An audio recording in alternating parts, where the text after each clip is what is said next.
C'est dans sa maison de Yenne en Savoie que Christophe Koum a installé Insectopie, son élevage d'insectes comestibles. Ici cohabitent grillons, criquets et autres vers de farine.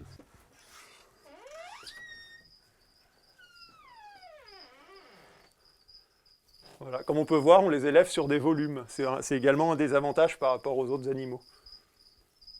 Là, dans une pièce comme ça, on peut produire plusieurs kilos d'insectes par semaine et on ne pourrait pas élever une poule ou une vache ou un autre animal conventionnel. Et c'est notamment pour lutter contre ces élevages intensifs que ce Savoyard, issu du monde agricole, a choisi de se lancer il y a maintenant 5 ans dans l'entomophagie. Si on leur donne une alimentation saine, à la fin, on aura une protéine saine. Si on leur donne à manger des cochonneries, et c'est comme ce qu'on mange aujourd'hui. Par exemple, nos viandes sont bourrées de produits vétérinaires, donc on mange ces produits vétérinaires. Et dans les élevages d'insectes, on n'utilise aucun intrant chimique. En plus de l'élevage, Insectopie propose donc une petite gamme de produits cuisinés à base d'insectes. C'est ce qu'on appelle la transformation. Donc on a un petit macérat d'huile issue de l'agriculture biologique dans lequel on fait macérer de l'ail et on va faire notre préparation pour les mettre dans le déshydrateur.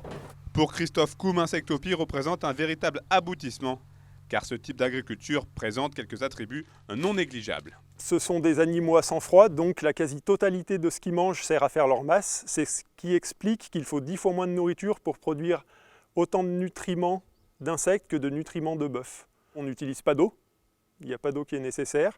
On n'utilise pas de produits chimiques, pas de produits vétérinaires, donc c'est un aliment très sain et très propre. Et en plus de la mauvaise réputation que peuvent avoir les insectes auprès du grand public, les producteurs doivent faire face à une certaine défiance des pouvoirs publics. Il y a un argumentaire qui est utilisé par la répression des fraudes et autres organismes qui ne tiennent pas du tout la route. Voilà.